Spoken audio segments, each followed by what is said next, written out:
Hi, everybody. You're up. Do I do that all? You're up. Okay.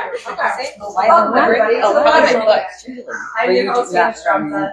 Water and Can We Help artists grow in creative careers and bloom professionally. Tonight's our last session. We are excited to host the Arts Commission of Sioux Falls, plus Janet, who is an art lover and an advocate for the arts.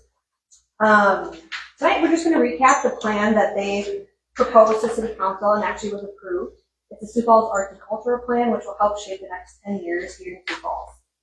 So first, I'm going to give a few thank yous. Thanks to the team who made this happen. Claudia Dale, who's not currently here tonight, but she founded the Watering Can. Alex Lunstra, who is Vice President of the Watering Can. And Hannah Stromseth, who is the Treasurer. Hannah Zwart for Graphic Design and Marketing. Angie Leonardson, Adam Googe, and Allison Morgan for helping set up tonight, and then Anna Flowers for helping with strategic planning as well. Some additional thank yous. Refilled Modern for letting us use this underground space. Jim Spears, Sherry Kosel, and the team at Art South Dakota for starting our partnership this year on a few sessions. Sioux Falls Art Council for fiscal sponsorship. Sioux Falls Area Community Foundation for past support. And the donors both in kind and monetary. So after tonight, we'll start back up in September and we'll run through May. It'll be the second Tuesdays of each month, 6:30 to 8 p.m. And for those online, please just turn up your device volume. This is a very open space, so sound can travel. Usually just turning up your device volume helps that. So now on to what we're here for. Arts Commission is here tonight, plus Janet Brown, to share what we expect for the art scene over the next 10 years. There are several members on the Arts Commission itself, so I'll just introduce the people who are here tonight. First, we have Maren Engel. She's a performing artist and the arts coordinator for the City of Sioux Falls. Ivy Olander, who is president of environmental design company, Oland Arts Consulting. We have Nguyen, did I get that right? Multidisciplinary artist and founder of the Arts Collective. And then Janet Brown, who is an arts lover and past president and CEO of Grant Making for the Arts. So what I'm going to do is just let them take the mic and talk to us about what happened with the City of Sioux Falls Arts Council, City of Sioux Falls City Council. You got it. Yeah. And then the Arts and Cultural Plan for the city. So Maren, take it away. Great. Thank you guys so much for being here. Some of you I recognize, and it was great to kind of get some intros at the beginning here. So this is going to be pretty casual. What I love about the Watering Can is that this feels like a very kind of comfortable forum to ask questions and learn about what's happening. I've been to a lot of sessions here, and I feel like I'm grateful to the Watering Can for creating this kind of comfortable space to have conversation. I just want to kind of talk a little bit about the commission again. It's been 2 years since we stood up the commission, but I think we are still trying to kind of remind people who we are, what we do, and what our connection is to all of you. So 2 years ago, I started my role at the city, in the arts coordinator position. So it was created in a big part because of many of you who advocated for a better kind of connection into kind of local politics and city government and some representation for arts and culture in city government. So I started my role 2 years ago, and then very quickly we stood up this, I believe, the state's first arts commission. So this is a citizen board that is appointed by the mayor to give recommendations to city leaders and to the mayor and to city council regarding arts and culture in our community. And so this is these are your people representing you and this kind of community in city government. And so one of the things we talked about really early on, after standing up the commission, is that, we need to start kind of making some decisions and having some goals. And we can't do that if we don't have really meaningful conversations with the community and take the time to really kind of assess the state of arts and culture in our community. And so we proposed doing an arts and cultural plan. Sioux Falls has had arts and cultural plans before, but this is the first time it is owned and initiated by the city itself. which we find really exciting because it adds a very important partner to the conversation, and that is the city. And so we hired Keen Independent Research. They are, they're out of Arizona, but I think they have kind of people all over the country. And we selected them because they, had some particular understanding of communities similar to Sioux Falls, the same size as Sioux Falls. They had done a lot of work with kind of that kind of mid-sized city. We didn't want to bring people in that had done only work in Los Angeles or Minneapolis. We really wanted people that understood growing communities like Sioux Falls. So they have been, this was a 9-month process. They came to Sioux Falls 3 different times. Were any of you at the kind of big, large forum? Raise your hand if you were here. That was in October. Thank you. So that was kind of their first trip here. They really focused on engagement. So we did a very large kind of public meeting, which I was saying this morning, they told me that it was one of the largest public meetings they've done in this work. So they were pretty blown away by the turnout and the amount of interest in having this conversation, which I think was really affirming to us as a commission that this was really needed. And so they also did a lot of kind of stakeholder conversations, focus groups, smaller discussions with organizations and artists throughout our community. They came back in early January really to do some kind of assessment of our cultural spaces. So they drove all around Sioux Falls and helped us with an inventory of all of our arts and cultural spaces, whether that's a gallery or performing arts space or an arts or creative business. And then they were back here just this month to kind of have some final conversations and present the draft of the plan to City Council. We did that on the 19th, which was last week? It feels like a lifetime ago. And it was very successful. The City Council's we've been keeping them kind of up to date as things have progressed, and they were really enthusiastic about this work and the need for this. We got very positive responses from them, and it's really exciting to have them on board with this process because that's who you keep accountable throughout this process. So as you're reading through the plan, the executive summary is back there. It's a very long plan, but there's a lot of really good information in there. There's a lot of big goals, and city involvement is, in addition to partnerships across the community, is what's going to make some of these things happen. So that's a little bit of background. We're really excited to be kind of moving forward here, and so we thought it would be a great opportunity to work with the Watering Can to kind of allow you to kind of hear some of the main points from the plan, ask some questions, and hear some perspectives from people who were very involved. So I'm going to kind of act as moderator. We will open this up for questions, but you can feel free to raise your hand and ask a question as well. So I think what I'll do is I'll start with Janet. So Janet is not a commissioner, but she was on the task force that I worked for 5 years to get this position and this commission happening. She's been an advocate for the arts for a very long time, and she's seen arts and cultural work happen across the country. And so, Janet, I don't know, can you speak a little bit to kind of why you think Sioux Falls was positioned to do this? If you have any kind of experiences of communities that have done this, and why this was important for us to do at this point. Talk a little bit about your background too, if you will. Okay. Not too hard for me. I'm a talker, so this is good. So 35 years ago, 1995, how many years ago that is, I went back to school and got my master's degree in public administration. And public administrators, people with MPAs, are candidates for mayor. They should be. They're not, but they should be. Anyway, it gives me the credentials to run cities, to be a city manager, right? But I did that because I wanted to take my theater and my arts background, and I wanted to combine it with my advocacy efforts to get government more involved in funding the arts. And at that time, I wrote a paper in a class that was entitled "The Benefits of City Commissions to Municipalities." Exciting. Very exciting. And I used Sioux Falls as a really bad example. Because I felt this, that when city government decides to do something on its own, it develops, because it has to be accountable to taxpayers.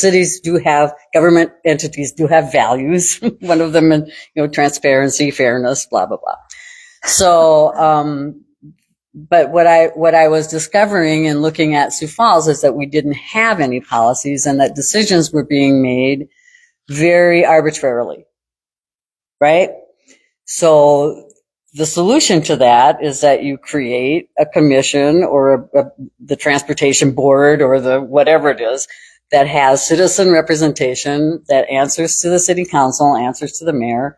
In 1995, it wasn't happening. So what we have here is kind of a city that has grown, has some really exceptional arts. The plan will tell you that. The consultants were very impressed with what we had here, but is missing a kind of infrastructure that could have been helped if you had some support from a city arts commission, right? Now, I spent many years on the board of directors for Americans for the Arts before they were Americans for the Arts. And the other board members were the people who ran city commissions in places like St. Louis and San Diego and Boston, and I would go up and say, at the time they'd go around the room and introduce themselves, and I would say, Janet Brown, Deadwood. I was living in Deadwood at the time. And then everybody would crack up because you'd have to say South Dakota, right? Yeah. I said, Boston doesn't have to say Massachusetts. Yeah. I am not saying South Dakota. Yeah. Anyway, so I've seen a lot of how cities can be beneficial. And so this master plan, so the first step then was to go, I facilitated the task force that the mayor put together, and so the first thing was to give that recommendation to the city council to hire a staff person and to create a commission. And by doing that, what we had to do was to take the Visual Arts Commission and turn it into a Visual Art Committee, which seemed only fair to me because we have no Performing Arts Committee. Yeah. And now we could have a Performing Arts Committee that would be, would focus on performing arts, which we don't have currently, but we could. Yeah. And a City Arts Commission that's oversaw all of the arts and could develop policies and some strategies to, and priorities. So that, so once we got that accepted, and that happened in 2024, as Maren said, then, the next step was that we needed a plan. We needed a roadmap, and we needed it to be city driven, city paid for, in the planning department, which is where Maren works, in the planning department, which touches every department of city government. Mm-hmm. So we planned that that she would be in the planning department, and we're glad that's where she was, and not in Parks and Rec, or not in, someplace where you just wouldn't touch as many other departments, right? So the planning department was key to this success was Jeff Eckhoff. People, relationships, this is all the key to successful advocacy. I do a lot of advocacy workshops. Sorry. Anyway, Jeff Eckhoff, who is the manager or the director of the planning department, was absolutely in favor of this whole thing, and really stood up for us when it could have gone down the drain a couple times. We were sabotaged a couple times, but we survived. Yeah. And that was good. So I guess what I want to tell you is that there are cities, the Midwest is vacant of many good arts commissions. There are arts commissions, both sides, East Coast, millions, West Coast, lots, center of the country, not so much. And I think that has to do with our, wanting to constrain government costs and taxes and all that kind of stuff. But I also think it's part of our maturation as a city that we have to now stop. And part of my argument to city council was we want money to run programs, but at the same time, taxpayers need to know that their money is being spent wisely. It's not being spent because the mayor made a deal with the president of some nonprofit arts organization to buy a building in the parking lot after a show. right? That there's a process. And so the arts need to grow up, and somehow we need to grow up to be part of that process. So, okay, so I'm done. Sorry. Okay, well, I appreciate it. So that's a long background. When Maren starts saying this to you, yeah. But I asked her to kind of tell that background because you all know that this community has a very strong arts and cultural ecosystem. You're a part of it. And I guess my point is that a lot of that has happened organically because you care about this community and because you want to see Sioux Falls become a thriving arts epicenter. And I think that part of the reason this cultural plan is important is now the city is bought in on this. They recognize that what you're doing in this community is really valuable for a variety of reasons. And we have all the right partners at the table now, I think, to really make some forward progress. And so I want to talk a little bit about some of the kind of big overarching things that came out of this plan. Some of you have been to some of the meetings that we've had. And so this might be information you've heard before. And again, the plan is organized in a way that there's kind of 5 strategic priorities. And then with each of those priorities, there are a lot of recommendations for how we might accomplish those things. And I think it's important to remember that they are recommendations. We think they are very good ones, but this plan may evolve as our community changes and our community grows. And part of our job is to drill into where can we start? But the 5 strategic priorities, I want to talk about those. Kind of the number one kind of macro item is elevating Sioux Falls' cultural identity. Did any of you take the survey? Raise hands. Yeah, great. We appreciate it. We had a lot of really incredible feedback that came through that survey. And one I think the most interesting pieces is that a lot of the arts community said, we live in a very vibrant arts and cultural community. But less people said that Sioux Falls is a destination for arts and culture, which I think is really interesting. And the consultants really feel like that's an opportunity for us. They came here and they were pretty blown away about what our community has to offer and want us to start thinking about that next piece. You hear this. A lot of people come to Sioux Falls because they're here for a conference or they have a layover or they happen to come here and they're shocked at how amazing our community is. We really want people to start coming here specifically to experience our city, not accidentally, and it's a happy accident. But I'm spending my weekend in Sioux Falls because it's a great place to experience the arts. And so that's kind of that big overarching strategic priority. Strategic priority 2, expand cultural spaces and assets. One of the things we heard specifically from artists is that there is a challenge accessing affordable space to create, rehearse, perform, make connections, that there are a lot of people that are really scrappy and making art in their own homes and in their basements and in their garages. There are musicians that are, finding spaces that are maybe not made for performing and working on their craft that way. And we have a healthy, robust enough arts and cultural community that's a problem that we need to start assessing. And so one of the big takeaways from this strategic priority is that we need to spend some time in the next year to assessing all of our spaces. Where is there space? What is the rental cost for certain spaces?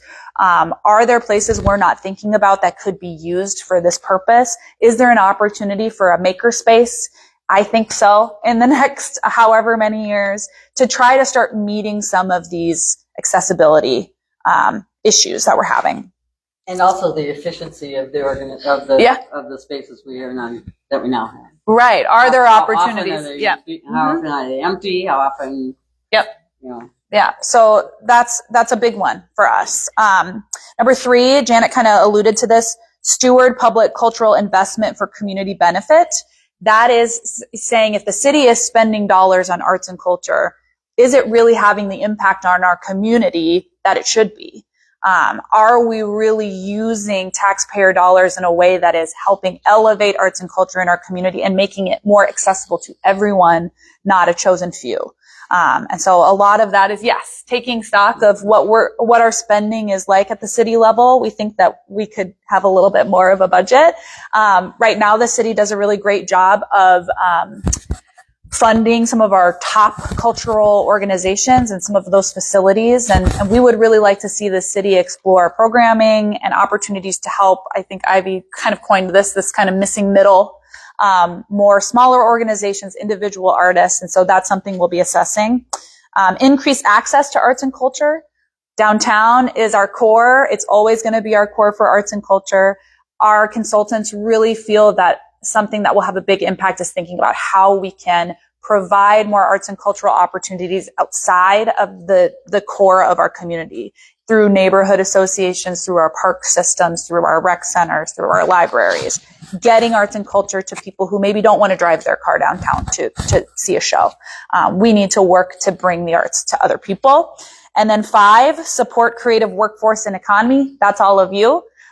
We want to start thinking about how we can use this plan to better support the people who are creating and making our community really vibrant and special. We talk about this a lot, where we have students that study art or study music in college, they graduate, and then we're missing that opportunity to continue honing in on your craft because you're maybe not having access to space, or we're having a hard time maybe with a shared calendar or communicating what things are going on in our community. So these are some of the big strategic priorities. So want to maybe talk to the two of you. These two, as commission members, were really involved in this process. And so, and all 3 of you, can you maybe speak to some of the pieces in the cultural plan that either surprised you or you felt like, yes, I've been thinking this for a long time, or I'm hearing this, and this feels like a really impactful way to move forward? Well, the one thing I feel like the one thing I've always pioneered for is that artists needs to be compensated somehow. And I feel like this plan really, really emphasizes that, and it actually adds recommendations. I like some of the recommendations with having classes be taught at parks. And I would hope that we could hire local talent, whether that be dancing or painters, to get paid by the city to teach these classes. And always, I feel like murals is a big conversation right now. Everyone wants to do murals. I did like the idea of painting the underpasses on the bike trails. I think that would be really great. And I think we really need to focus on, supporting our local talents by paying them like professionals. I feel like another part of the plan that was really interesting was just the projection of how much arts and culture will grow.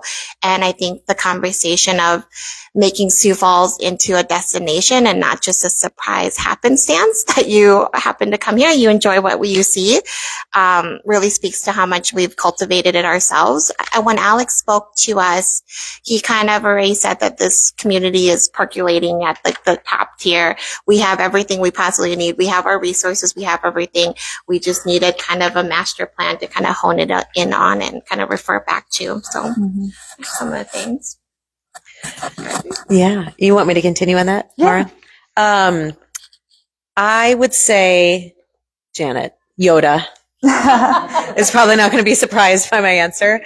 But I was not surprised, I don't think, necessarily by anything in the report. I think what felt good was how reaffirming it was for those of us who have lived and worked here. I think that we inherently understand or sense these gaps, and it's a wish list. What do you wish you had to thrive here in your profession, in your hobby, and in some ways, I think back when I moved back to Sioux Falls in 2004, the city has grown tremendously. And yes, there's some huge wins, in that time, the Levitt, I see Roseanne is here, among them, Maren's position, there's so many great things, but at the same time, for me, it's been 22 years and I'm impatient. And some of this, it's like, I've been wanting this for 22 years. But what was really, again, reaffirming was to see how overwhelmingly that was restated by the community as desire. This isn't a community who's resistant to the arts or devalues it. In fact, I think the report stated just the opposite, that it's absolutely essential and desired. So, the hard part is what I think we're coming up to now is that, and I'm maybe jumping ahead here, but, this again is a master plan. And I don't know how many people have been involved in a master plan process, and it's absolutely essential. It is what gives our stakeholders and our city leaders the trust to buy into this process, but it's just the first step. I think at times I want it to be like a full roadmap and strategic execution plan. We all do, because we just want to get to the finish line. But it's most successful when we allow time for more voices and more people to help reshape and guide it. It's just hard to wait to get there. But I guess that's what I'm excited about too. To everybody who showed up tonight, this is awesome, because the city is not going to be able to execute this master plan. This is basically a pot of ideas and understandings and goals and priorities, but that's really here to help support all of you to take this and help launch your next idea that fulfills this plan with validation that the community wants it. And so hopefully this really is just that launching pad for so many more people to get involved and to take parts and pieces of this that are important and meaningful to you, and know that you'll have support and people championing those efforts to continue to go forward. Yeah. Great answer. Janet, anything from you? Of course. So,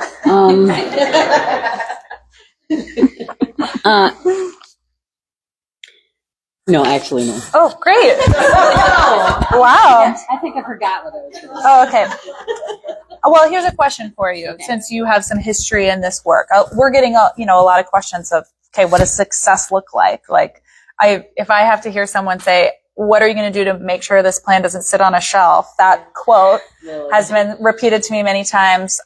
But it's fair. I do think that it can be really easy to say, okay, we did this whole thing, but implementation is everything. I guess my question to you, someone who's seen this work done, is, what do you believe we can accomplish? And anyone can answer this. In the next year, or the next 2 years, what kinds of things would you like to see us begin to tackle first steps? I think reaching, and now I remember what I was going to say. I think what we need to do is make sure that all of you have a voice in what comes next and and what those needs are. So we've kind of got to, the plan has a sort of a finger on facilities, and particularly focusing on performing arts facilities, but also maker spaces for visual artists too. So that facility kind of issue is, I think the city can kind of deal with that. But there are other issues that we don't have access to. And I think that what you're thinking and what you need and what you want, we probably should have some kind of facilitated town meeting, yep, or something at the library, or create a visual art committee. Well, we have one of those, but yeah, but an artist committee that talks about what individual artists need. So we need to do that. We need to get into neighborhoods that we don't have access to. As a white woman, I don't have access to certain neighborhoods in this town. I haven't been there. I don't know the people. I don't know the language. I don't know the customs. I don't know the culture, right? Because I'm an idiot white woman. So not necessarily true, but because it's not my culture. So it's this, and people stay together. So we can't have this, if we're going to tout this as an access issue, yeah, we have to intentionally gain that access. And we're going to need that from every artist of color in this community to help be the gatekeeper, to take us into those communities and find those artists and help, and help them help us have more access. So those are the kinds of things that we need to start out, and you won't see any big, huge results from that kind of stuff right away, but you will see a deeper involvement in the community, and that's what I'm hoping will happen. Yeah, and to Jan's point, I think one of the things that we as a commission are talking about is whether it's maybe a quarterly or some sort of consistent opportunity to do exactly this, to talk to you about where we're at in this implementation process. And this first year, what are some of the things from the plan that you can see coming to fruition, and what are the opportunities that are coming to the surface. So we want to keep this line of communication open. We're really, again, Water in Canada is doing such a great job of facilitating a really comfortable space to have these conversations. It's something we'd love to continue doing so that you all know that this is something that we are taking and working towards and implementing. I love the idea of having an individual artist committee. That's something we should explore as well. So, yeah. Yeah, I was like, one thing I would love to see is I feel like from talking to a lot of people, and just kind of going off of what you guys said is access to just information to be able to better communicate. I get a lot of people who don't even know the difference between Art Commission, the Visual Art Committee, and the Sioux Falls Art Council. So I think that, and also just somehow creating a hub where you have access to everything, like meetings, all these different opportunities. I feel like that's a big one. And then also supporting professionals through earned income. I feel like the Charlotte Carver is a great initiative from the city. They're willing to invest money, buy 2D art from an artist every year. I feel like that's a great honor, as I feel like Sioux Falls has a lot of pride, and I feel like that's one of the great ways we can definitely support our local artists, is to give them opportunities like that where they get to show their work and get rewarded for it and compensated for it. So those are the two big ones for me. What was the question? What do you want to see happen in a year or two? A lot of things. I know. But again, not necessarily things I want to see. I hope to be surprised by how many things we see other people jumpstart with this. Yeah. Because, again, my world, having worked here 20 some years, in some ways I feel like has a lot of depth and connection to the arts community, but in other ways I feel very shallow in who I'm connected to anymore and what I know about going on. And, there's a different sort of enthusiasm of young or emerging artists or people revisiting art practice for the first time in decades. And so, I hope that I'm surprised and delighted to discover unexpected things bubbling up out of this process. I know that's sort of ambiguous.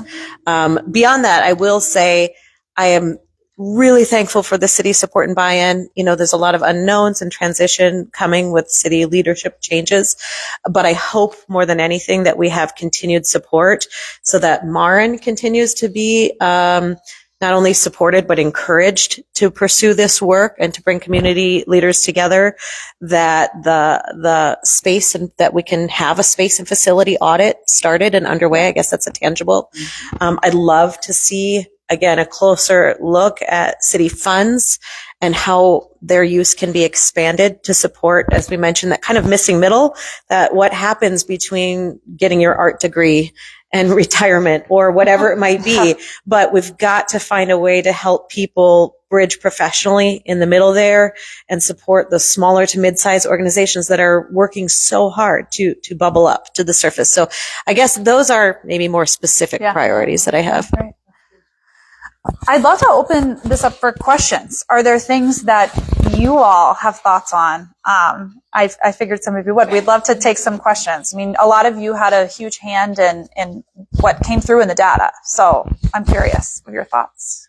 Just actually a quick question. And you mentioned council. One of my first questions is, what is the difference and how can the city capitalize on the efforts and results already produced by the Arts Council so that there's a unified action? Mm-hmm. Yeah. Oh, Sorry. maybe one of you. So I'm sorry. Yeah. So my question is, what exactly is the difference between the Sioux Falls Arts Commission and the Sioux Falls Arts Council, and how can the city capitalize on the efforts and results of the council so that the two are working hand in hand and in unified action? Yeah, it's a great question. One we get a lot. So really important. I have my own. So the Sioux Falls Arts Council is a nonprofit in the community that it is, you can kind of think of as like an artist resource network. A lot of you are connected with the Arts Council. Some of you, I think, a fiscal sponsorship. They do some fiscal sponsorships. They're advocating for artists locally. And it is really important for the City Arts Commission, which again is a citizen board that makes recommendations to the city, to have nonprofit partners to work with towards goals. You probably hear this a lot, but working in city government, red tape is everywhere. It's really hard to accomplish things internally at the city sometimes. And so oftentimes the cities will look to partner with local arts nonprofits, the private sector, a variety of different types of organizations to accomplish goals. So like a great example right now is the Levitt, is doing the community partnership program, and working towards, they're doing Levitt in your neighborhood. So they are working to help check a box for the city to get art and opportunities outside of the core of Sioux Falls. It's really helpful for us to partner with an organization that's already doing such good, consistent work, and to be able to support those efforts, to get some of these things done. So you can think about that with the difference between the Arts Council and the Commission. We need the Arts Council to do a lot of the things that exist in this plan. Maren, can you share too, just for context? I'm not sure if everyone is aware. We kind of buzzed through, but the Visual Arts Commission has existed for a Committee. long time. Yeah. Or Visual Arts now, or Yes. Visual Arts Committee. Maybe clarifying that too. Yeah, absolutely. So for years, the Visual Arts Commission existed, and so they had been involved helping the city kind of make decisions about public art. So whether that is a new mural or sculpture placement, really important work that is like actively growing. They're very, very busy. And so we created the commission to help support a broader range of arts and culture. And that commission became a committee of the commission. So we have a whole committee. It's so confusing. But we have a visual arts committee that they are still the ones that approve mural designs. If the city receives a donation of a sculpture, they have to approve all of those things. So anything that is on city property or utilizing city dollars, taxpayer dollars, they have to go through the committee to be approved, if that makes sense. So the Visual Arts Committee is a committee of the overall commission. And the commission is a city supported citizen board that helps make decisions. But it is part of government. Yeah. It is part of city government, just like the Department of Transportation, just like the whatever. Yeah. So we know that. So does that help? Yes, we need to do a Venn diagram. Absolutely. We do. Or we absolutely do. Right. Here's all you need to know, that the Arts Commission is this, they're at the top. And then there's the Visual Art Committee, and there could be a Performing Arts Committee, there could be an Individual Artists Committee, there could be an Access Beyond Downtown Committee. We could have, I mean, that's the kind of input that, that we want. But the Arts Commission is, is the big overseer. The Arts Council, I think, is interesting because it's gone through. I have, for better or for worse, been helping the Sioux Falls Arts Council for 40 years. Right? So, and every time I move back to Sioux Falls or come back to Sioux Falls, Charlotte Carver would say to me personally, Charlotte Carver was quite the woman. Yeah. You need to help that Sioux Falls Arts Council. Anyway, so the city has to be, we have to find a nonprofit partner that can be as supportive of programming and have the kind of creativity and staff and support for programming so that the city can actually give money to the nonprofit who can run the program. Yeah. We don't currently have, I'm not sure, a group that can do that. Where did you get that information? What information? What you just said, that the city's waiting for a nonprofit who can have the funding sent to.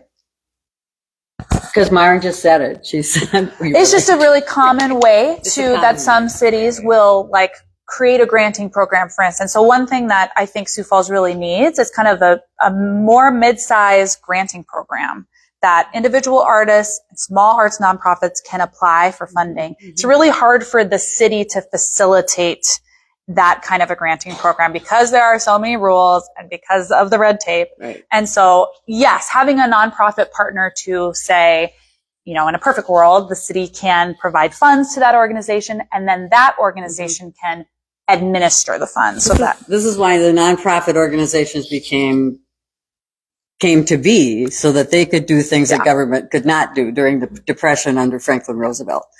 So it's true. That's true. And that's when they exploded. But, so I think that we're, I used to run South Dakotans for the Arts, which turned into Arts South Dakota. So Arts South Dakota, South Dakotans for the Arts became an organization that was a citizens organization and to help support the South Dakota Arts Council, right? So we were in peer lobbying. We did all the things that Jimmy Spears does now, and he is the most fantastic director of that program. So that's the kind of relationship that government likes to have with, and you'll see that in almost all government departments too, that they have some kind of group that they can work through to help. Doesn't have to be the same group all the time either. So but it does have to be up and running so that it can function and do programs. Right. So it's just a really great, Levitt is a great example of an organization well staffed, well run, well. Yeah. What's taken South Dakota Arts South Dakota, for example, so long? Oh, sorry. You missed that part. Thank you.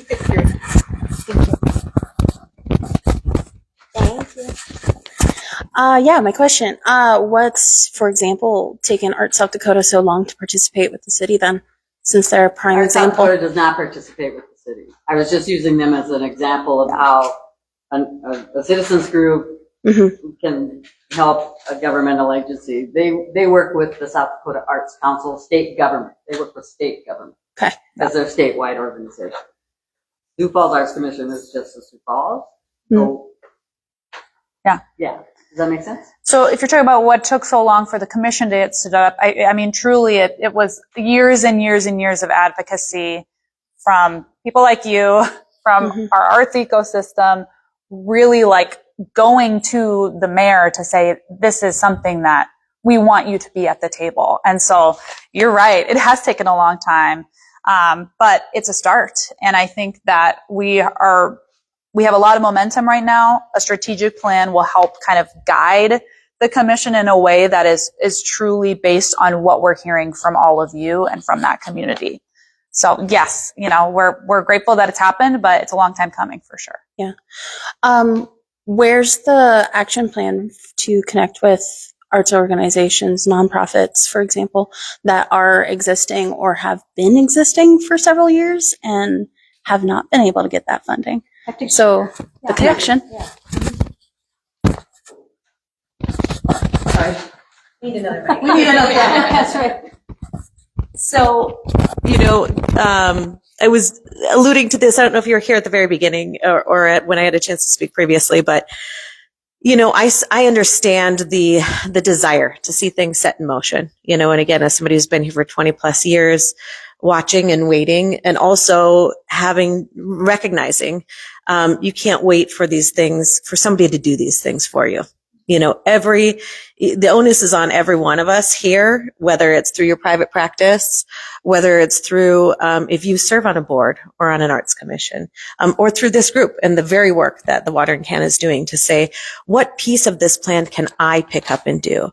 So, I want to just be clear that if the hope or expectation is, when is the city going to start doing these things? That's not a master plan. And I think your word specifically was action plan. And I think it's easy to jump to that too, and again, I find myself fighting the urge to do that. But I guess I would liken it a little bit to maybe just because I had personally went through this last year. We had a 50-person family reunion. And there's a big difference between saying, hey, we're going to have a family reunion. And when you start breaking it down into like, where is it going to be? who's going to manage dinners, all of the, who's going to be responsible for which activities you want to participate in. So those are the parts that we have to figure out. Yeah. It really isn't, that's not Maren's job. There's to set trajectory, to highlight goals, and to show the city that there is support. So as these ideas come forth, we can justify that, yes, we should ask for funding to support the things that are coming forth or the ideas that are coming forth. But, I guess whether it's the Sioux Falls Arts Council, whether it's Arts South Dakota as they're serving Sioux Falls, or individual organizations, it's really up to them to take this plan and leverage it and say, great, the city invested the money to do the research, to find out what people want. Now I've got to figure out which part of this I can activate. And so, that's where this really, the engagement is just beginning. And my hope is that's where I'm hoping to be surprised again, because, if we wait for the city to enact all of this, it simply can't happen.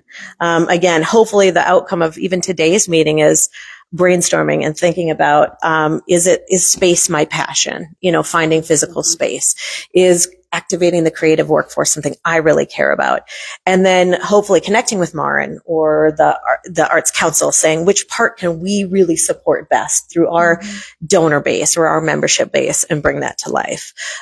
So, I don't know if I answered that question directly, because I'm not sure it's applicable as stated, which is totally fine.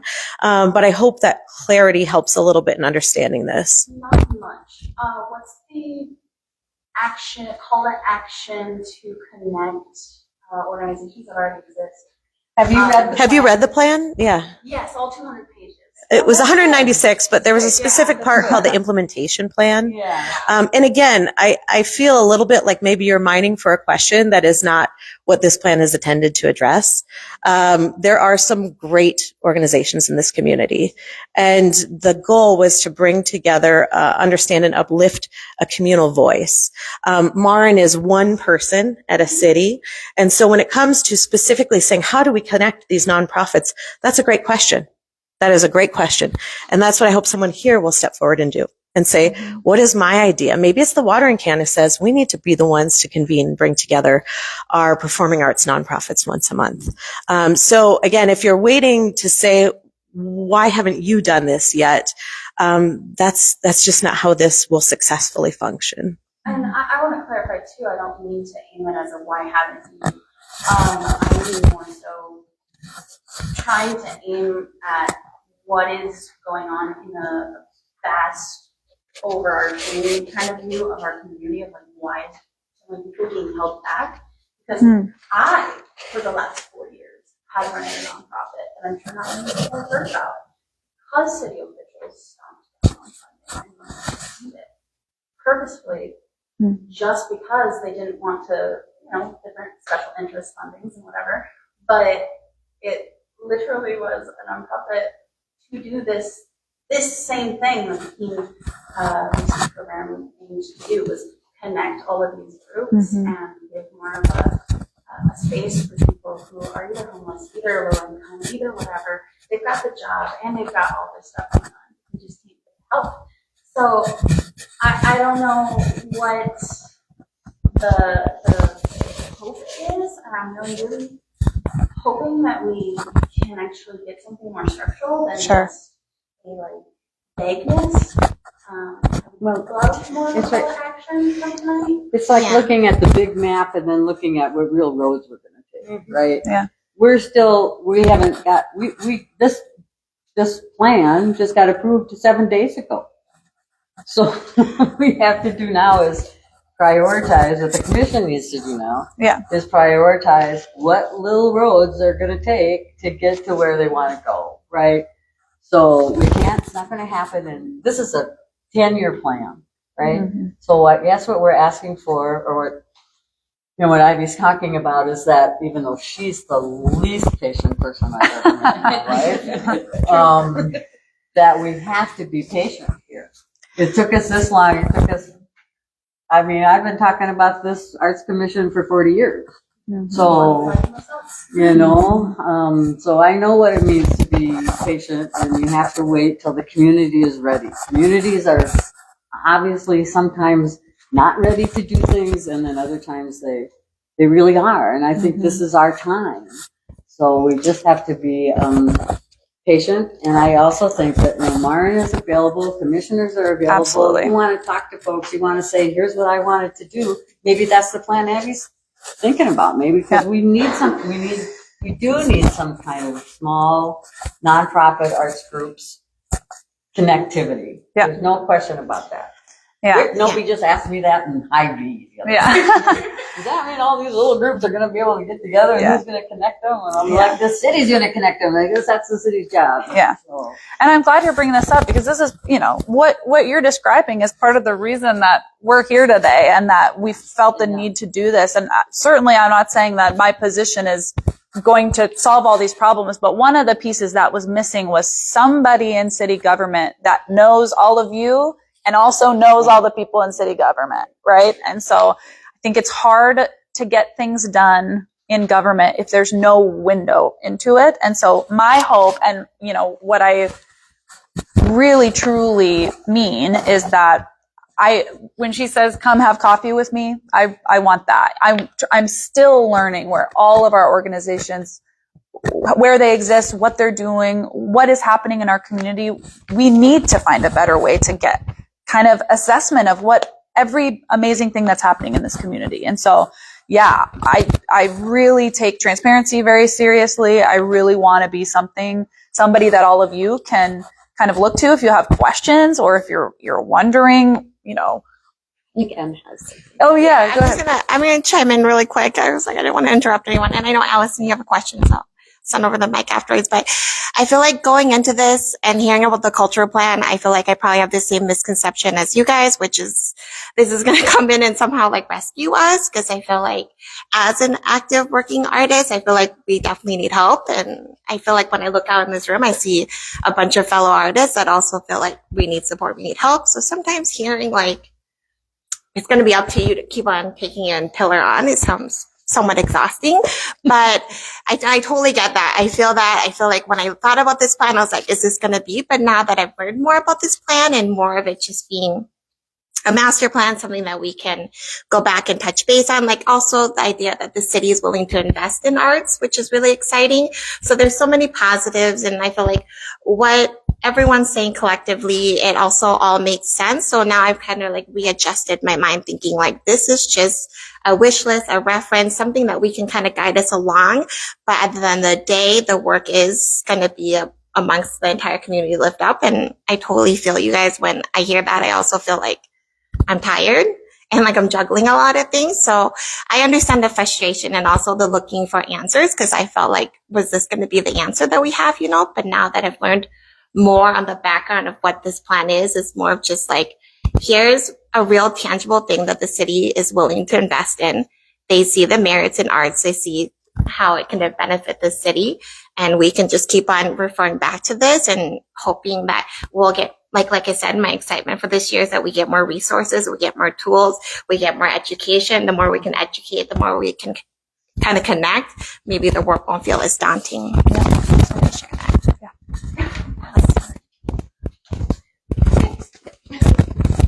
Hi.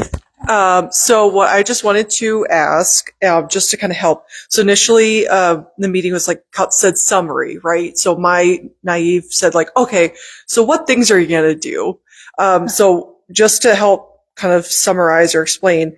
So is it basically based off the initial meeting where we were, the big one in the meeting or whatever it was, we just kind of narrowed down the categories that we're focusing on. Yes. But otherwise the essential items within that, like, oh yeah, we're going to do bronze statue, or something, haven't been figured out yet. Correct. And then what is the plan to work on that, and who is, and how can I get involved? Yeah, absolutely. That's a great question. So yes, you're right. A lot of these kind of overarching strategic priorities came from a lot of that community engagement. We don't know what we need if we have not had the conversations. But yes, the implementation plan, which is I don't know exactly what page is, but that is exactly what you're talking about. That it gives benchmarks for 5 years from now, what ideally should be accomplished. It talks about who the core collaborators should be. You'll see arts partners listed a lot in those spaces. And that is where I will be spending a lot of time figuring out who are the arts partners that can help with this particular goal.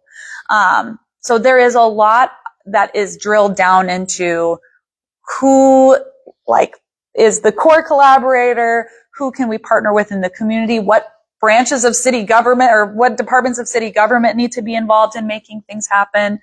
So the implementation plan is by far the pages in the plan that I will be looking towards the most, because it gives us a roadmap to start thinking about how we accomplish these things.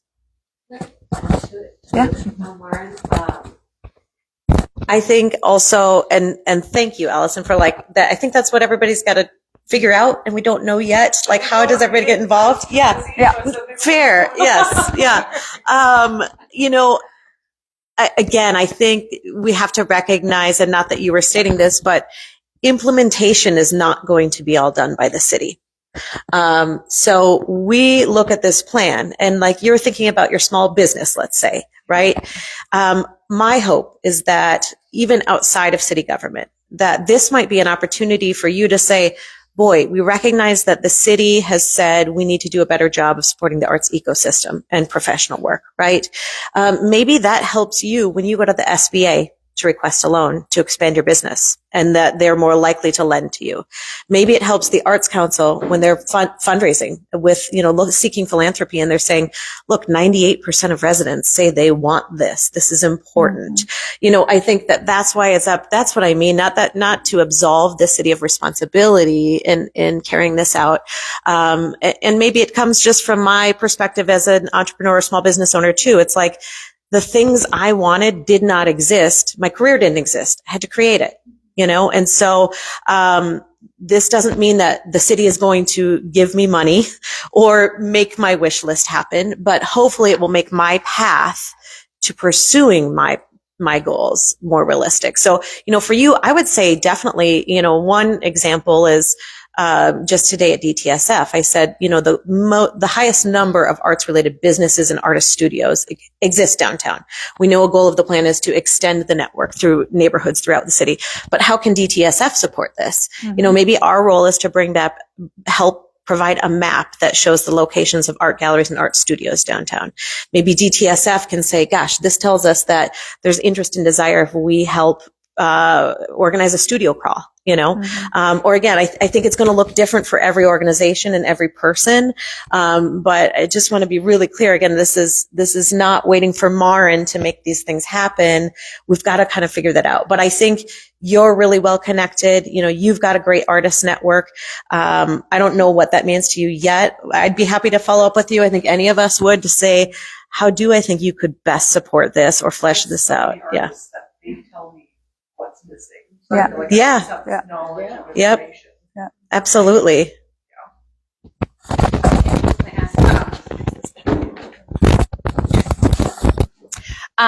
Going off of that, I will say, as being a newbie artist, I'm going to call myself a newbie artist forever. The support that we have with the artists in town here is amazing. I mean, that network is great. So I do think that if there were things that we find like, oh, it'd be really great if we could have somebody kind of do a little work over here for this, meaning if that means going to another neighborhood to find out is there a way that we could set up, if whoever here wanted to be like, hey, I'll gladly be an artist, meet up with the three of you, we'll go to the neighbor, Sure. So if the city's not going to do it, you obviously got a lot of eager, not really patient artists wanting to do it. So I do think that, if there was some kind of, once you get to that place of like, these are the things that we need to work on and who wants to help do it. If you could even, I don't know how that would be, but I'm just saying I'd volunteer. That's so exciting. I think one of the things, we've talked to the Arts Council about is right now they have, probably many of you are on it, is an artist registered directory. I think there's opportunity to expand what that directory might look like, right? Right now it's like, okay, this is who I am and this is the work that I do. But could it also be where like calls for art are, or job opportunities, or could it be an opportunity to connect people more specifically? Right, exactly. So I think there's some opportunity to work together to address kind of how we can maybe expand upon the current artist directory that we have. I mean, I use it every day when I'm trying to find somebody or send emails or get calls out. But I think that, that infrastructure is already there. How can we do exactly what you're saying? Like if there are opportunities to teach an art class in a park, maybe the city can facilitate that. Maybe we can also put that on the directory. We need to find ways, exactly what you're saying, to communicate out experiences and opportunities and calls in a more specific way. A couple of tangibles too. The neighborhood associations, the city is. The city has really embraced the neighborhood associations and the work that they've been doing recently. They've been providing, not huge, but $5,000 to $15,000 grants through neighborhood associations for things that are benefiting your neighborhood. So wherever you are in town, I would say get involved in your neighborhood association, bring something to your local park. Whittier Neighborhood Association is about to announce a really cool arts related project.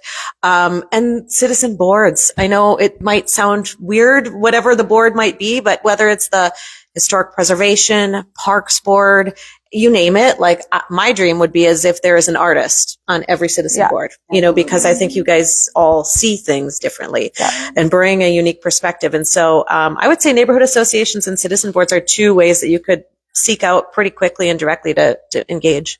Listed on organizations that will participate in the The city boards, I don't know the website. Maren might know better, but they're they're all on listed. the city website. Yep. So you can see a list of. I know they're listed. Are those boards going to? Oh yes, absolutely. The consultant, the one thing the consultant kept saying to Maren, and her eyes kept getting bigger and bigger, is that every table, at every table. Yeah. We just and that's what we need. We just need a voice. Yeah. And then Maren doesn't have to do the work. She needs to connect with you guys. That's the. But there are always openings on some of these commissions and boards as well, and so it's great to be able to see, okay, what's available, or is there someone in the arts community that is a really good fit on the planning commission, or has a real interest in, or on the parks board. So on the city website, if you go and search commissions, it will bring you a list of 40 commissions. And right now, actually, the city council is pushing to make sure that is communicated to the public in a much better way. So you'll probably see some press release in the next couple of months. They're really trying to better communicate what those boards are. I think a lot of people have this issue where they come to city council and they're upset about something. And really, they should go talk to those citizen boards earlier in the process. And so I know that there is work being done to make sure you all know what those boards are when they meet. The meeting minutes, you can see exactly what's going on. You can watch them virtually. So, yeah, but all on the city website. Mm-hmm. Thank you for putting this together. Yeah. It's a great thing you're doing. It's so exciting to hear that this is moving forward. And I wanted to express thanks, especially to incorporating culture into the plan as well. And just an aside, I grew up on a family farm right at the Canadian border, and Winnipeg was actually closer than Grand Forks. So we would go up there and experience Folklorama, which is a cultural celebration of all of the different cultures in Winnipeg, where you use the city busing and you go to different pavilions where you celebrate music, art, food. So I think that's cool. So I'd love to hear more about culture, but I wanted to also express that how all of this can work from a smaller town's point of view, which was Brookings years ago in 1999, and South Dakotans for the Arts, now Arts South Dakota, did a community assessment with us that took maybe 6 months, and we gathered really precise, wonderful information. And we did not have a city commission, but on the Arts Council, where I was serving on the Arts Council as a graphic designer, that's my background, and nonprofit work. But we had on our Arts Council, we made sure that we had representation from various forms of arts and business and the city. Alan Frericks, if you, Mm-hmm. of course, remember him. And then from that arts assessment, it was kind of proven to us that a community theater could be sustained. Mm. So I love that. I decided to start working on it and collaborated with the Arts Council and the Brookings Foundation, utilized them as a nonprofit, went to the Rotary clubs and started to cheer it on basically and build a plan for that specific Sure. item that was shown to us that it would work. Yeah. So I think that is where you're at with a lot of things here, and it's still running, 20 some years later. So it was a need. It was there.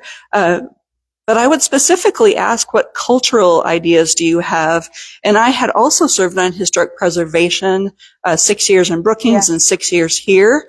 There's so many intersections. So how do you see some of the cultural elements play out? Yeah, absolutely. So we've received quite a bit of feedback addressing your question. And I think one of the things that we as a commission know that we need to focus on and that we want to focus on is in this implementation process, we have got to continue to invite all of our cultural organizations and communities into this conversation.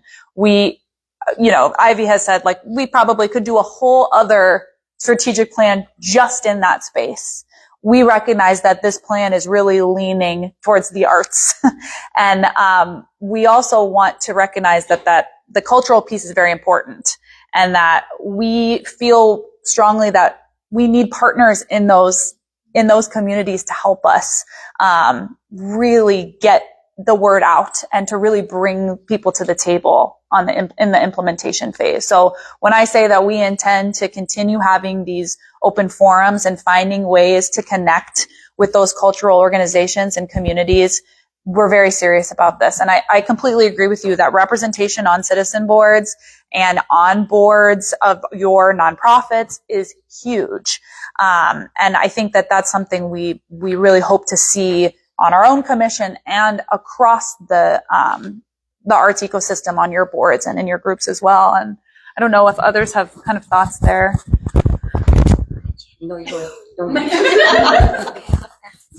was gonna say, I feel like this question was asked quite a bit, and I went into it thinking cultural equals diversity, but then I never thought about how the zoo is like our cultural, so it's like a mixture of like the culture of Sioux Falls, like what is our culture, and also the idea of culture and diversity. Yep. And we had talked to Janet about this a little bit, and she gave me the idea of making another committee to advocate for it. So I'm like, which was great. I thought that was such a good idea, and to bring different pillars in the community together and kind of spearhead that and include more diversity and like lift up biopic artists. So that's kind of all I wanted to.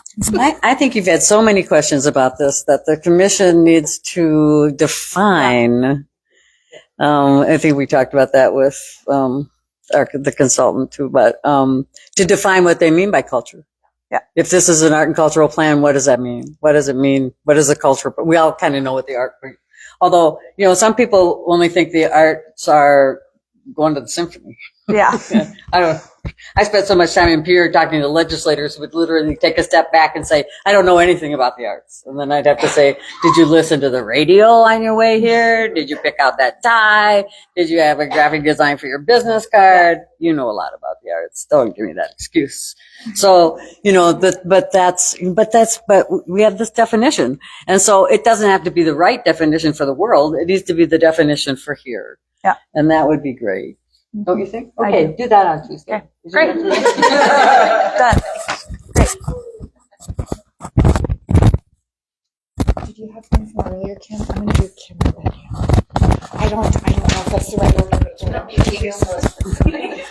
Thank you for answering that. That was my question too about the cultural identity. Kind of wondering like what is the cultural identity and what we want to see with that. So I appreciate that.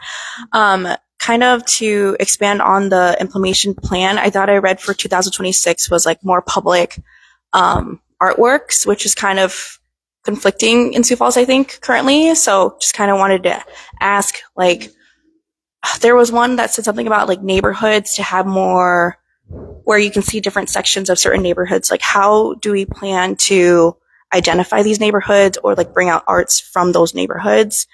I know it's still early because we just got approved last week, but this is the things that I think about since that's for 2026 and it's already like 6 months left of 2026. But I did see the bus call art, or that's great too. So I think that's going to be amazing to see that driving around Sioux Falls, but kind of more so like neighborhoods. And if you need me to help with anything, I'm willing to help as well. I love it. We love to hear that. Did you all sign in? Yeah, Email. Please do. If you are interested in continuing this conversation, I would love to make sure I have your communications freely. Also, since we're a nonprofit, we track how many people are coming. So it's helpful to see that it's helping more than just the few people who drop their email up there. I'm okay. So I've even mentioned neighborhood associations as one really great gateway into this. And I think to your point, culturally, every neighborhood is different. Every neighborhood is unique. And this is why I really believe in neighborhood associations, because that is neighborhood leaders getting together to help be the voice for that community. So Whittier is a great example of a neighborhood association that is using public art as a way to tell its neighborhood story. I would love to see more neighborhoods kind of using that model. And it can be as small as signage that helps when someone enters the Whittier neighborhood, knowing where they are, that they're part of a new community, or they're part of a community within a community, or putting a sculpture. You'll hear about a new sculpture they're putting in that they've commissioned a local artist to do in one of their small parks. And I think it really is about empowering these groups to say, what makes your neighborhood special? And how can you use the arts to elevate that identity? I think libraries are a great gateway there. Our school system is a great way to partner. The after school programs, really kind of leaning on those organized groups to say, what do you want to see here? I think we are always very intentional about, with public art, not saying, well, we like this piece and it should go here. It's really important for us to communicate to the people in the location we want to maybe do something and learn what's special to them. So like New Frank Olson Pool is going to be built in the next few years and they want to do a mural there. We want the neighborhood to be involved in that conversation so that when they walk into Frank Olson, they see themselves there. So I totally agree with you. It's we have to rely on those groups. I'm curious, Maren, and actually part of this, an answer is a question to you too. Because, I think, as you say that, I would love to know, I have to imagine you have an idea somewhere in your mind, or if not yet, that it'll be percolating. Yeah. Yeah. I mean, and love. We don't have a formal mechanism yet to necessarily gather that, but informally, correct me if I'm wrong, but I would say, like, if you know your neighborhood and you have a great idea, email Maren. Yeah.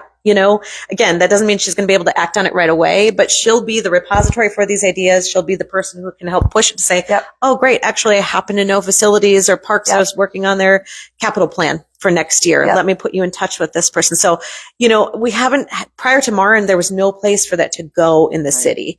So just having her is a huge asset. And I would say leverage that, fill up our inbox. But I mean, truly, like, if you have these great creative ideas, and I'm excited for you to see the Whittier neighborhood. Lynn Bunn has done an amazing job working with the neighbors there. But sometimes it's surprising how easy it is to bring these to life. Not always. Once in a while, we get really lucky and these great little ideas just line up with the right people at the right place and time. There also aren't, every, an association for every neighborhood. Yeah. So so we're always looking for. Yeah. Well, what's your public space? Is there a library close to you? Is there a school? Is there a park? There are a lot of, I think, gateways into neighborhoods. And you don't have to be an official association with the president and, all that stuff to get bylaws. You don't have to have bylaws, although I'm happy to give you some sample bylaws.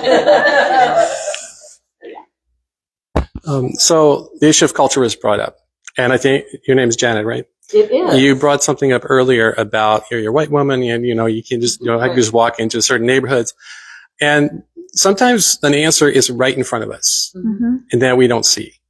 And maybe you have considered it, but we have something called the Multicultural Center, which is run by LSS. And first of all, not only do they have direct access to a lot of different diverse communities, many of whom have arts and crafts that they have to share.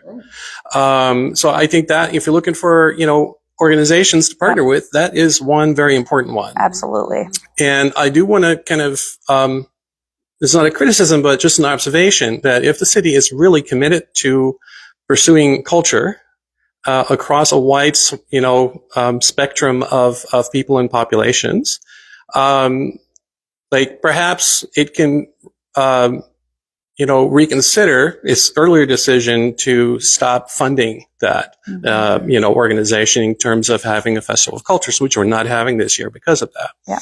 And that festival, is really one of the big, it's a pride of this town because we have such diversity and there's not just, all these different foods, but also cultural expressions and music and things like that. And so, I think that's a really important thing to keep in mind. But really, I just want to point out we have a really great organization here that already has those doors and windows into those populations and communities that the city can absolutely make use of. Yeah. I'd love to clarify further just a bit because I had a lot of conversations with a lot of people about this. I think we all have. And I share your feelings about, funding for the Multicultural Center and how important it is. It's a complicated situation with the county owned building. There's a lot to it. And I would say it at this point doesn't fall under our purview. Organization is separate from the building. Yep. I think I share your hopes for seeing that support for the organization and the building flourish. When just to clarify, as we talked through this, we talked as a commission about, is this an arts plan or arts and culture plan? And it is challenging to dissect because we did want to look at what is the city funding and understand it comprehensively. So when you take something like the Oland Heritage Museum, maybe that doesn't fall under arts specifically, you know what I mean? But it's a museum and it falls under that cultural realm. And so we kind of, I think, defaulted, you can't have the arts without culture. And we maybe defaulted and didn't give enough thought to the language and the definitions of that. And so I think, please know, we own that as a commission, that when we say cultural plan, we barely scratch the surface of culture in this city. And it's an arts plan that has a little bit of overlap into some cultural institutions, but we also wholly support and hope to see this work continue. And again, do this kind of exploration within culture too. And we hope that the Arts Commission can provide the same kind of support and advocacy for the cultural aspect of things. Yeah. Thank you for pointing out that the windows and doors are there, because I didn't know that. So that was useful for me. I just want to say this one last thing because it's almost time to quit, right? 3 minutes. My watch is telling me I should stand up. I think that's is that Maren is it's like being an administrator of any kind of organization that has staff and a board of directors, right? You walk the tightrope in between those things. Maren is an advocate for the arts within the city and outside of the city government. So it's a tricky business. So I can just say that, I just want to say that we have to be very, very kind to Maren always. Yes. Because when I was running our South Codes for the Arts, I always said, I will never work for government. I will never, because I'm an advocate and I have a big mouth and I talk too much. It's not good. But bottom line is you get stuff done and, you have to have the right partners to do it. But so we have to be grateful that we hired the right person in this position. She's respected. She's made partners with people inside city government. We never thought we could knock down those walls, and she's done that. And so, but it's not an easy job to keep you all happy and to keep them all happy. Yeah. But no, but she's walking that tightrope really well. Yeah. Well, I appreciate it. One more question. Okay. This will be the last question. Let's get you the mic. Oh, While we're giving her the mic, I want to reiterate, I appreciate all of that. And I want to say that opportunities like this to interface with all of you is very important to me. And so that is something that I promise to you I will continue to do, is open doors and opportunities for you to ask questions and to come and, speak your mind about what you're experiencing. I can't do my job well, and the commission can't if we don't know what's happening in this community. So I'm excited to do more of this kind of thing with all of you. Just want to say that. And I really appreciate that. And one thing I wanted to ask you and maybe others around here is, how do we bring people up from Maslow's hierarchy of needs, that they're hungry, they don't have shelter, they don't have food, and how do we bring them into the arts? We work, I work with Bread Break, so we are trying to make sure that people get the food they need. Yeah. And one of my main reasons in helping with that is so people can move toward self-actualization. And within that experience, all of these things that we're talking about. So I know you have a heart for that. But there are so many connectors with LIM, and that we bring the arts to them. Yeah, we help lift them up. We help heal them. So maybe there's other ideas here, going where the people are. Absolutely. To food pantries, to, I know that seems like a weird, maybe disconnect, but it's like, go where the people are. Yeah, I feel this very strongly, because there's no more uncomfortable place to be than at city council. And I think the expectation for people who have needs, or people who are surviving day to day, to come and have their voice heard in an arena like that is just not realistic. And so I agree with you. You said it exactly how I feel, is that it's our job to go to the people. And it's something that I think we can do better, is to figure out how to communicate this to lots of different groups of people in a place that they are comfortable having their voice heard. This is just one example of, I want to come talk to artists. I'm going to go to the watering can because you've created an incredible network of artists here who trust you. And that goes for the same groups that you're discussing, going to those places where those people are comfortable and feel that they can express their needs. So I appreciate that. Can I just say one more thing? I've been in communities that have created support groups where artists who work with homeless, artists who work in food deserts, artists who work in, with disabled children.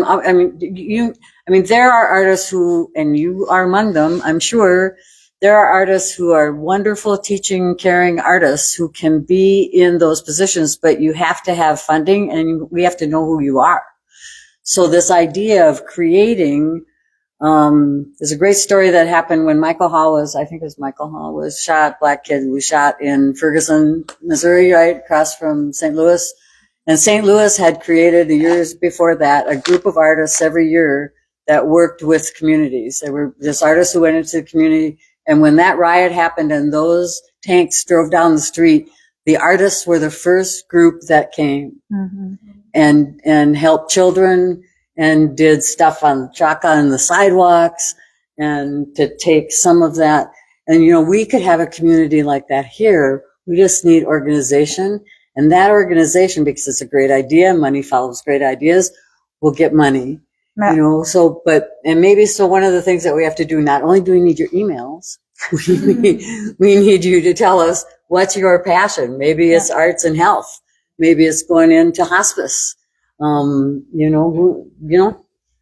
those are the kind of things that the outside world goes, oh my God, I didn't think artists were even doing that kind of stuff, right? Because they have such a box, where you put us in a box. And that's the point of the Arts Council's registry. Again, maybe we need that to be more robust. Maybe there's opportunity within that to add not only your medium and what work you're seeking or what work you create, but like how you want to be involved in your community.